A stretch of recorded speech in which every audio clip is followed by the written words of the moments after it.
हम लोग चांदखेड़ी आए और हमें बहुत अच्छा लगा, आपका सानिध्य मिला, शांति धारा का पुण्य मिला। पर ये पुण्य जहाँ तक मैं समझती हूँ हमारे मम्मी पापा की वजह से मिला, तो हमें उनके इस पुण्य में किस प्रकार से हमें हमारा योगदान देना चाहिए? उनके पुण्य का एक ही, बड़ों के लिए पूज्यवर अकलंग स्वामी ने श्री राजवार्तिक में बहुत अच्छा दिया। बड़ों का हम क्या सहयोग कर सकते हैं?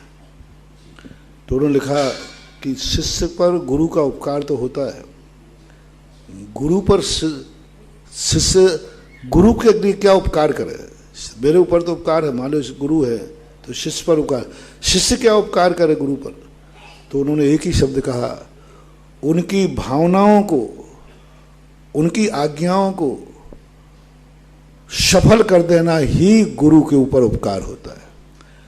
बड़े लोगों ने तुम्हें जन्म दिया, उन्होंने पाला पोसा, बड़ा किया, अब उनकी क्या भावना रही होगी? कभी पूछना। मैं कहा करता हूं कि हर बेटा अपने माँ बाप से अपनी इच्छाएं पूरी कराता है, कैसे भी करके कराता है, मना के कराता है, रो धोकर कराता है, धमकी देके कराता है।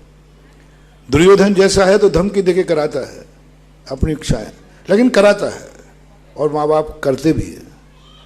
लेकिन हर बेटे को कभी माँ बाप से बैठ करके पूछना चाहिए, माँ बाप मम्मी पापा को, कि आपकी इच्छा क्या है? आपने मेरी हर इच्छा पूरी की है, अब मेरा मन कर रहा है कि मैं आपकी भी हर इच्छा पूरी कर सकूं। वो जल्दी बताएंगे नहीं। जितना जल्दी छोकरा माँ बाप के सामने अपनी इच्छा बता देता है, मुझे चॉकलेट चाहिए, अभी तुम बच्चे से पूछना क्या इच्छा है, तो वो बताने में कितनी देर लगाएगा? 1 मिनट में बता देगा, मुझे ये चाहिए, मुझे ये चाहिए। कुछ भी नहीं सोचेगा, वो ये भी नहीं सोचेगा कि ये चीज़ वो ला पाएंगे या ना ला पाएंगे, कि वो दे पाएंगे या ना दे पाएंगे, ये भी नहीं सोचेगा, वो तो फट से कह देगा।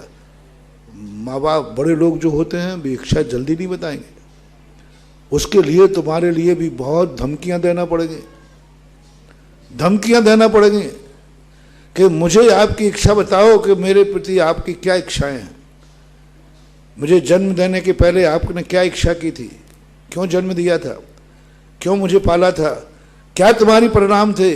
और मेरे प्रति आपकी क्या इच्छाएं हैं, वो पूछ करके उन इच्छाओं को पूरी करना। जल्दी नहीं बताएंगे, चामुंड राय बनना पड़ेगा उसके लिए।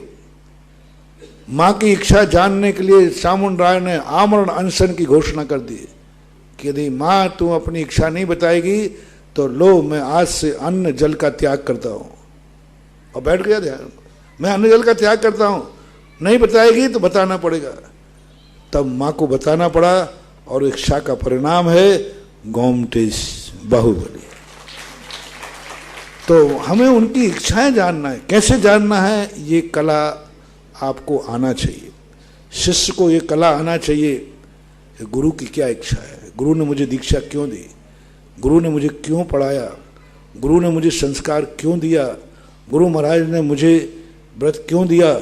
उनकी इच्छा हर शिष्य को जानना है और उनका अभिप्राय क्या था, वो क्या चाहते हैं, उस चाहत को पूरी करने का नाम ही उपकार है। आप लोगों को अपने गृहस्थ अवस्था में रहते हर व्यक्ति के एक जो भी संबंध हैं, उन संबंधों में एक ही, मेरी इच्छा इससे क्या पूरी होगी ये नहीं, मैं इसकी कौन सी इच्छा पूरी कर सकता हूँ।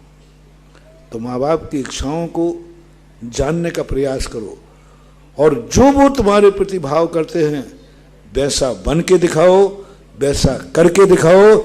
यही सबसे बड़ा उपकार होता है।